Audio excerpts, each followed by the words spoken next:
તો ભાઈઓ very good morning, સ્વાગત છે નવા વ્લોગમાં. કેમ છો બધાય? મજામાં? આઈ હોપ કે તમે બધા જ મજામાં હશો. નવો દિવસ ને નવા દિવસની શરૂઆત નવા વ્લોગ સાથે. વાગી ગયા છે અત્યારે 9 બસ 10ની વાર છે. અત્યારે હવે નાસ્તો ફટાફટ કરી લઈએ અને નીકળીએ આપણે આપણા કામ ઉપર. અને પ્રિયાને પણ મૂકવા જવાની છે, તો જોઈએ હવે કઈ રીતના શેડ્યુલ રહે. અહીંથી આજા ચોક જ મૂકીને પછી હું ત્યાંથી આમ નીકળી જઈ. તો ચાલો અત્યારે પહેલા નાસ્તો કરી લઈએ. નાસ્તો કરીને પછી નીકળીએ આપણે આપણા કામ ઉપર. એ પહેલા જ લગભગ ઓલા ભાઈનો ફોન આવી જાય કે હવે આવી જાવ. તો આપણે મધુરમ પહોંચવાનું હોય, તો આપણે મધુરમ તો ત્યાંથી 15 મિનિટમાં પૂગાઈ જાય. અહીંથી નહીં 15 મિનિટ થાય, ત્યાંથી નહીં એમ જ થાય. તો ચાલો અત્યારે હવે નીકળીએ, પહેલા નાસ્તો કરી લઈએ. તો જે અહીંયા નાસ્તો કરવા જો અહીંયા બેસી ગયા છે ને પ્રિયા અહીંયા છે. Good morning. તો ચાલો હવે નાસ્તો કરી લઈએ ફટાફટ અને પછી પ્રિયાને મૂકીને આપણે જઈએ આપણા કામ ઉપર. અત્યારે પહોંચી ગયો છું હું ઘરે ને વાગી ગયા છે 4:10 થઈ ગયા. તો બહુ લેટ થઈ ગયું આવવામાં, બાકી વહેલા આવી જાય. અને અહીંયા કપાળમાં પાછું બરે, કારણ કે દવા અહીંયા લાગે ને આમ કરીને આમ લૂહવાની ટેવ રહીને, એટલે કપાળમાં એટલી બળતરા થાય ને કે વાત જ પૂછો આમ. અને આમ રસ્તામાં આવતા હોય ને તો તડકાની લૂ આમ હામી લાગે ને એટલે આમ એમ જ થાય કે આ કપાર છે ને આમ લૂને જ વધુ કેચઅપ કરે એવું, કારણ કે એટલામાં એટલી બળતરા જ વધી જાય એટલામાં ને. અને અહીંયા આંખોમાં બહુ બળતરા થાય, આમ તકલીફ બૈરા જ રાખે એવું થાય. કંઈ નહીં, હવે રાત સુધી એક ધારું આવું કાલ સુધી આ મટશે નહીં. જો આ બધું બળતરા થાય ને એ રાતે આરામ કરીએ ને સુઈ જાય ને પછી સવારે ઉઠ્યા હોય ને ત્યારે ન વાંધો આવે, ત્યારે થઈ જાય રેડી. અત્યારે મોઢું એ રીતના ધોઈએ તોય નથી તકલીફ જાતી. આનો કંઈ ઈલાજ ન હોય પછી, કારણ કે આપણી ટેવ જ એવી છે આમ કરીને આમ લૂહવાની, તો પછી થવાનું જ છે. તો ચાલો અત્યારે થોડીક વાર આરામ કરીએ. 4 વાગ્યા છે, 5 વાગી જાય એટલે 5:30 પોણા 6 આપણે નીકળશું પ્રિયાને લેવા માટે. અને પ્રિયાને લઈને લગભગ આજ પાછું શાકભાજી લેવા જવાનું થાય. તો જોઈએ હવે શું શેડ્યુલ રહે, અને આવીને કંઈક નવીન આજ બનાવીએ તો જોયું જાય. અને આ જે ભાઈએ કોમેન્ટ કરી હતી ને કે હા ભાઈ શું માઇક પાછા મેં મગવી લીધા. જે પેલો ઓર્ડર કેન્સલ થયો તો એ ભલે કેન્સલ થઈ ગયો, તો એ કેન્સલ રહેવા દીધો. અને પાછા બીજા મેં માઇક મગવી જ લીધા હે. એટલે 11 તારીખનું તો બતાવે છે, જોકે વહેલા આવી જાય તો ઠીક છે. લગભગ 10 તારીખની આસપાસ આવી જાય, એટલે આ બ્લોગ આવશે ત્યારે લગભગ આવી જશે. તો એ જોઈએ હવે કેટલાક દિનની વાર લાગે. તો ચાલો મળીએ થોડીક વાર રહીને. તો અત્યારે મમરા લઈને બેસી ગયો છું, કારણ કે ભૂખ લાગી છે અને બપોરે કંઈ ખાધું નથી. તો મમરા ખાઈ લઈએ એટલે થોડો ઘણો રાહત થાય, પછી સાંજે ખાવાનું. અટાણે થાય એવું, અત્યારે થાય એવું કે જો કામેથી મોડા આવ્યા ને બપોરે જમવાનું ન હોય અને કાયમ પૈસા બગાડવા ખાવા. અને અટાણે આવીએ તો અત્યારે ભૂખ લાગે, પણ એમ થાય કે અત્યારે ખાઈએ ને તો પાછું સાંજે ખાવાનું બગડે, એટલે અત્યારે કંઈ ખાઈએ નહીં, નાસ્તો જેવો તેવો કરી લેવાનો. ચાલો અત્યારે તો હું ખાઈ લઉં પહેલાં પૂરું. હવે વાગી ગયા છે 5:45 અને હું નીકળું છું પ્રિયાને લેવા માટે. તો ચાલો ફટાફટ ત્યાં પહોંચી જાઓ આજા ચોકે. તો આવી ગયા અત્યારે શાકભાજી ને પ્રિયાને લઈને બધું ખોલીને બેઠી છે. અને માઇકનું પાર્સલ આવી ગયું, દે તો આ કંઈક પાર્સલ આવી ગયું. હવે આનું અનબોક્સિંગ જોઈએ કંઈ કરીએ. તો ઘરે આવી ગયો છું અત્યારે ફાઇનલી, ને પાર્સલ આવી ગયું છે. તો પાર્સલનું જો અનબોક્સિંગ આનું કરી નાખીએ. તો આ રીતના કંઈક પાર્સલ છે અને આવું કંઈક છે. તો ચાલો આનું આપણે ખોલીએ. તો આવું કંઈક દેશી રીતના આપણે ખોલવાની તૈયારીઓ કરી દીધી. જો આ ખોલી નાખ્યું parcel.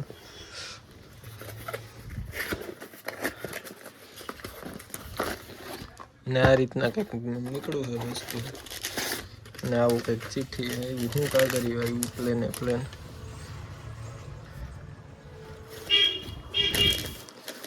Cashback claim not application on return replacement order, એવું ઇંગ્લિશમાં લખ્યું હોય આખું કંઈક કમ્પ્લીટ. ફ્લિપકાર્ટ, મીશો, ગ્રોરોડ, જીઓમાર્ટ ને આ બધા માટે ટર્મ એન્ડ કન્ડિશન એક જ હરખી. પાર્સલ અનબોક્સિંગની વચમાં પ્રિયા લઈ આવી છે ચોકલેટ. આ ચોકલેટ ક્યાંથી? સલાઉદ્દીન ભાઈ પેન બર્થડે હતું ને તો આ ભાઈ જ્યાં પ્રિયા જોબ ઉપર જાય છે ત્યાંથી એક ભાઈનો બર્થડે હતો તો એણે આ ચોકલેટ આપી, તો એના માટે આ થેન્ક યુ સલાઉદ્દીન ભાઈ, થેન્ક યુ અને હેપી બર્થડે તમને. તો ચાલો હવે આ જો 2 કિટકેટ છે અને એક આ કંઈક મંચ, એક તો હજી ઓછી થઈ ગઈ, એક મંચ ને 2 કિટકેટ. તો ચાલો હવે આ ખાઈ લઈએ ચોકલેટ અને ભેગી આ અનબોક્સિંગ કરી નાખીએ. તો અત્યારે હવે મોબાઈલ પકડવો જોઈએ, તારે કેમ થાય? તો ખુદ પ્રિયા જ અનબોક્સ કરે. તો જો આ રીતના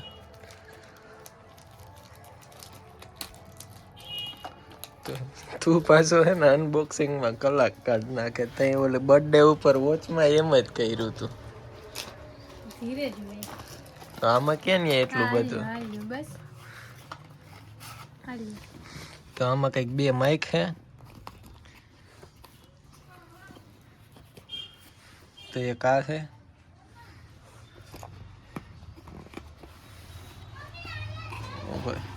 આ બીજું માઇક,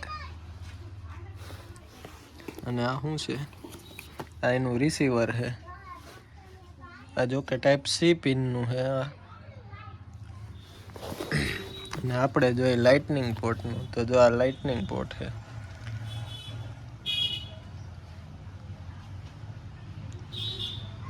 તો ચાલો હવે આને પેલા મોબાઈલમાં લગાડીને ટ્રાય માર લઈએ. એ પેલા જોઈ લઈએ કે ચાર્જિંગ છે કે નહીં ને કઈ રીતના કામ કરે, કારણ કે આપણે આ યુઝ કરતા આવડતું નથી. જો કે અહીં બુક તો છે, આમાં કઈ રીતના લખ્યું હોય. તો લગાવી દીધું છે માઇક. જો આમાંથી તમને હવે આ અવાજ આવશે, અને નોર્મલી અવાજ તો હવે બંધ થઈ ગયો ને. જે ભાઈની કોમેન્ટ હતી એ ભાઈને ખાસ કે આજ માઇક આવી ગયું છે ફાઇનલી. અને બીજો અવાજ હવે તો લગભગ તમને ક્લિયર જ આવતો હોય છે મારા અંદાજે, કારણ કે આમાં હવે હું આજે વિડીયો અત્યારે ઉતારું છું એસીનું જોઈ પછી ખબર પડશે કે આનો અવાજ ક્લિયર આવે છે કે નહીં. તો ચાલો હવે પેલા જોઈ લો વિડીયો ને પછી હું તમને અપડેટ આપું કે કેવું માઇક છે કેવું નહીં.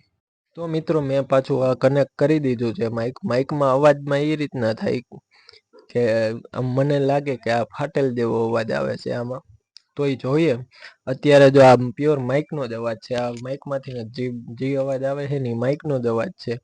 અને હું તમને હવે મોબાઈલનો અવાજ સંભળાવું. તો પહેલાં મારે આ જે પિન મોબાઈલમાં ભરાવેલી છે એ કાઢવી જોઈએ, કારણ કે આને પેલો જે મેં વિડીયો શૂટ કર્યો ને માઇકનો અવાજ ને નોર્મલનો અવાજ મોબાઈલનો, એમાં મારાથી માઇકની પિન ન નીકળી, એટલે જે મોબાઈલનો અવાજ કાયદેસર છે ને એ આવ્યો જ નથી. તો એક જ મિનિટ હું તમને બતાવું કે માઇક વગર અવાજ કેવો આવે ને. તો લગાડી દીધું માઇક અહીંયા મેં, અને આ કાઢી લીધી મોબાઈલમાંથી પિન તો કાઢી લીધી મેં. એટલે હવે લગભગ આ મોબાઈલનો અવાજ કન્ટિન્યુ ચાલુ થઈ ગયો છે. તો આ છે મોબાઈલનો અવાજ, અને આ છે હવે પાછું માઇકનો અવાજ હું ચાલુ કરું. તો આ છે હવે કંઈક માઇકનો અવાજ પાછો. તો તમે કોમેન્ટ કરીને બતાવી દો કે આમાં કયો અવાજ સારો આવે. બાકી મને અત્યાર સુધી લાગે ને તો મોબાઈલનો અવાજ સારો આવે છે, અને માઇકનો અવાજ થોડો અવાજ છે ને આમ ફાટેલ જેવો આવે છે, થોડોક આમ લહેરાતો અવાજ આવે. તો એ ચાલો અત્યારે હું જાઉં છું હવે બજારે. આ હતું કંઈક આજનું નાનું એવું આપણું અનબોક્સિંગ. તો આપણે બજારે જઈએ ને, પારસને બધા હશે ને આ બજારમાં, તો આપણે એને જઈને પૂછીએ કે અવાજ કેમાં ડિફરન્સ લાગે નહીં. બાકી જો હું તમને ફાઇનલી આ મોબાઈલનો જે અવાજ છે ને એ આ કાયદેસર મોબાઈલનો અવાજ. અત્યાર સુધી જે શૂટ થતું એ અત્યાર સુધી આ મોબાઈલના અવાજમાં થતું. જોકે અત્યારે મેં તમને બતાવ્યું કે આ અવાજ મોબાઈલનો છે. તોય તમે મને ખાસ કરીને કોમેન્ટમાં કહેજો કે કેનો અવાજ વધુ બેસ્ટ છે. કારણ માઇકનો અવાજ આમ ફેર પડી જાય, કારણ કે બહારની સાઈડ ક્યાંક ગયા હોય તો બીજો અવાજ સાઈડનો છે ને એ કેન્સલ થઈ જાય ને માઇકનો અવાજ વધુ આવે. તો અત્યાર સુધીનું મારો ખર્ચામાં યુટ્યુબ માટે કર્યો હોય તો એક આ મોબાઈલ. જો કે એની તો મારે આમી ખાસ રિક્વાયરમેન્ટ હતી, અને ત્યારે મારી પાસે મોબાઈલ નહોતો. અને આ બીજો ખર્ચો છે મેં માઇકનો કર્યો. તો ફરી પાછો હવે હું માઇક ચડાવી દઉં છું. તો આ કંઈક ચડી ગયું છે માઇક. હવે હવે માઇકનો અવાજ. અને હવે હું જાઉં છું બજારે, એટલે આપણે પારસ પાસે એની પાસે રિવ્યુ પૂછીએ કે ભાઈ માઇકનો અવાજ બેસ્ટ આવે કે મોબાઈલનો અવાજ. તો ચાલો મળીએ અત્યારે હવે થોડીક વાર બજારે જઈને. તો આવી ગયા છીએ જો અહીંયા પારસની ન્યા. તો જે એક માઇક છે આ કિશન પાસે. હાલો એવા પેકરા તો કરે. તો કઈક એક માઇક છે આ કિશન પાસે. હાલો તો આ કઈક ધાંધિયા કર્યા રાખ. હાલો સદગુરુ તમે મારા તાલણહાર. આવો ઓવરટો રેડી ને. હવે એકવાર હું ચાલુ કરીને જો વિડીયોમાં એટલે ખોપડે. હા તો હવે જો વિડીયો ચાલુ કરીને જોઈ લઈએ આપણે. તો હવે કંઈક એટલું દૂર મેં માઇક રાખ્યું ને હવે કેટલો અવાજ ક્લિયર આવે એ તમે કહેજો.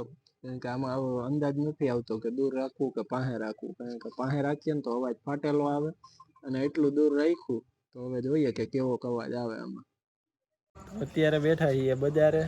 ભાઈ મેં માઇક લીધું તો એને સ્નેપ પાડવા વર્ગા છે. તો સ્નેપમાં મૂકશે કે ભાઈ મેં માઇક લીધું એવું, એટલે બતાવવાનું કે જો મેં માઇક લીધું. તો હજી ફિલ્ટર ગોતે છે, ક્યુ ફિલ્ટર રાખવું મૂકી દેવાનું એટલે એવું રાખ દો પછી જવા દો.